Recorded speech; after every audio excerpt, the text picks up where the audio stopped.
I'm Brazilian dude, and what happens if the siege drops 1,000 meters? Let's find out. This is how our planet currently looks. The image of a traditional two-dimensional map triggers familiarity in our brains. Well, unless you're True. from North Korea, in which apparently this is how they view the world, with North Korea Really? being slap bang in the middle, of course. Now, if I was to remove a country or two, the world map instantly looks off. Our brains love recognition, patterns, and familiarity. So seeing this is kind of weird, right? Well, tell you what is even weirder, is what our world map would look like if sea levels were to drop by 1,000 meters. This drop reveals many underwater geological formations and structures and completely changes the world map as we know it today. Earth has now reclaimed millions and perhaps tens of millions of squared kilometers of new land. Some countries which were islands are now connected to other countries or other countries have significantly increased their size. So let's take a deep dive into the most notable changes. Let's So let's see. start with the countries down under, New Zealand and Australia. Australia I really curious about Brazil. Of course, I am Brazilian, and let's see what happened to Brazil. has now turned into a big fat blob, but that's the least of the country's concerns, as the northern part of the country has now expanded across the Timor Sea and has now merged with Indonesia. This has now formed an entire new landmass. Tasmania has also now merged with mainland Australia. It's hard to give an exact figure, but I'd estimate that Australia has perhaps gained 10 to 20% more land. Across the Tasman Sea, we have New Zealand, which looks completely and utterly different to how we know it today. Way bigger. Not only has its North and South Island merged into one, but its shape has completely transformed. I really want. What I really want is to.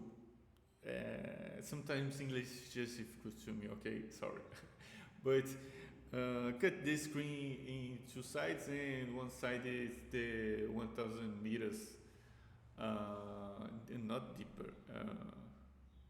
Drops 1,000 meters one side, and how it is today in another. To be easy Parts of to its land compare, now extend you know? quite easterly. The country is now pretty much unrecognisable, whereas Australia, although now a different shape, is somewhat still similar to how we know it today. Southeast Asia has now essentially all connected via land. Islands like Sumatra, Java and Borneo have all fused together in conjunction with the Philippines to attach itself to the rest of Southeast Asia, with regards to countries like Vietnam and Thailand. Now, the decrease of sea levels by 1,000 meters hasn't Japan. impacted mainland China too much. However, the region known as East Asia has significantly changed. Japan's islands have all now linked up, connecting it from Russia in the Damn. north to China in the south. This That's has then ki- that's resulted kinda in South crazy. Korea now becoming a landlocked country, sandwiched in between China, North Korea and Japan. The Sea of Japan has now become a salt lake. China is thrilled with this hypothetical scenario, as Taiwan is now part of China. Well, physically anyway. If Taiwan continued to act as a republic, then China's inevitable invasion will be significantly easier by land. Another country or countries who are happy with this drop in sea levels are Bangladesh and the Maldives, who are two of the lowest lying countries on Earth. Both of these countries are currently battling against rising sea levels, which are effectively wiping away their land. But with this drop in sea levels, their countries Battling. I don't think they are battling. They are surviving. You can't battle against nature, you know. have become suddenly larger. Slightly northeast of the Maldives, Sri we Lanka. have Sri Lanka, who is now Sri physically Lanka. fully connected to India, granting easier access for road vehicles, likely boosting Sri Lanka's economy. Countries that are found further inland and are landlocked see no changes at all, such as the countries nestled away in the Himalayas like Bhutan and Nepal, as well as the Central Asian Stan countries. North of this region, we have the world's largest country, Russia. In this hypothetical Damn. scenario, Russia has gained even more land. I have no idea of the exact amount of land, but it certainly looks like millions of kilometers squared. Its land has now extended further towards the Arctic, likely giving them many more opportunities to drill for oil and gas, likely significantly boosting their economy. The main continental landmass of Africa remains virtually the same. It appears to be slightly more chunkier with the naked eye, but there are no significant visual Yeah, but changes. Brazil looks the However, same when it too. comes to the island countries of Africa, this is a completely different story. Mauritius and Seychelles have grown significantly. They are now easily visible on our world map.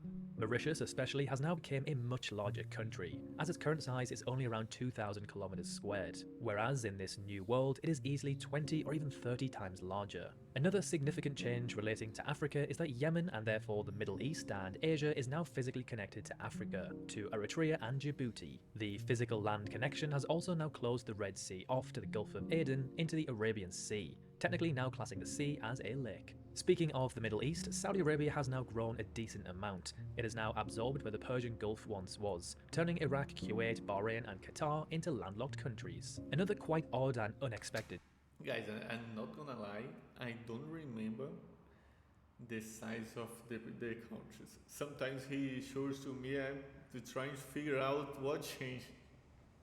Change from this drop at sea level is the growth of the French Southern Territories, as well as the Heard and MacDonald Islands, which have now actually expanded enough to merge together. The islands in their current form are absolutely tiny. They are remote and some 500 kilometers away from one another, but with his drop in sea level it reveals the land surrounding both regions, meaning they'd combine to create one large landmass. So this is where things become rather insane. What was once Europe is now an absolute mess. Damn, the entire continent. Look Norway. No, okay, the map of Europe I kind of know, but look Norway. What the fuck? Sweden,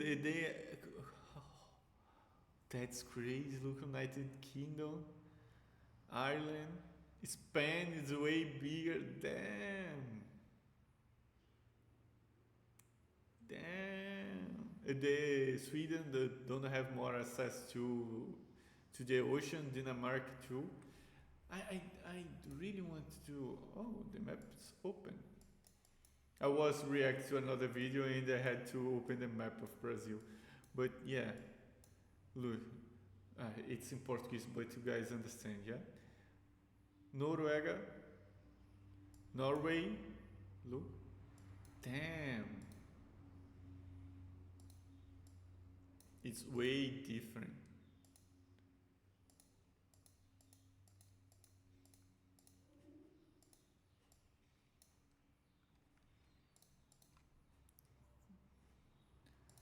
Sweden don't have more access to. What the fuck? Look, It is now Norway. pretty Norway go all the way to the top of the Sweden, Finland. Norway ends here,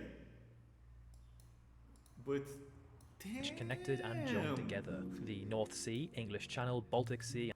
That's crazy.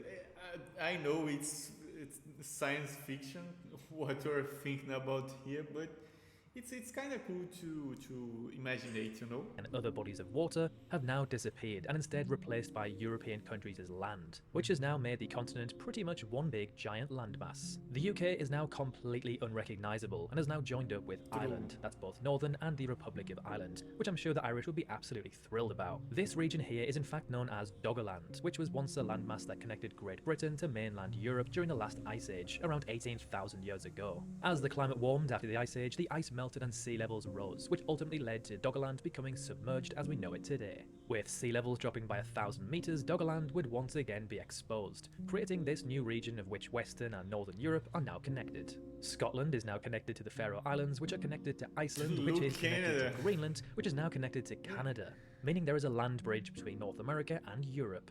And as Alaska is now connected to Russia, this means you can now technically drive or walk across the entire planet. Italy and Malta have now merged together and are now physically connected to mainland Africa, creating a new land connection between the two continents. Norway is another country which is now completely unrecognisable. It has grown significantly due to the drop in sea levels. Now, the US hasn't changed too much. It has largely retained its overall shape, except for its east and southeast coasts, which have now become somewhat bulkier. The state of Florida is also now physically connected to the Bahamas, which. And what happened to the South America? Kind of sad, you know. We left behind. which in turn is linked to Cuba. This new land connection may not be too well received by the Cuban government, given that a land invasion from the US has now become a possibility. Mexico has a similar story to the US. The country has kept its general shape, but its east coast has become certainly more chunky. Canada has grown drastically. Its current size is some 10 million kilometers squared, but Damn. with sea levels dropping 1,000 meters, its size looks to have potentially even doubled. Canada's Hudson Bay has now vanished, and as mentioned earlier, the country is now linked to Greenland. Now, South America hasn't changed too much. Oh, what the format, you know. But look, Argentina. Argentina is 10 times bigger. It's almost the same. It's the same size of Brazil. Chile is way bigger. Peru is way bigger. But yeah, it's kind of okay. To be fair, I know why it's the last one because it changes a little bit.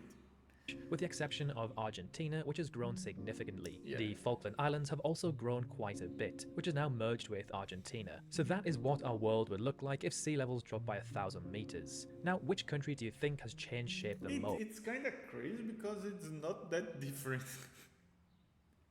It's really not that different. I know it's the same planet, of course, but the shape of Africa, the shape of South America, the shape of Australia, the shape of North America.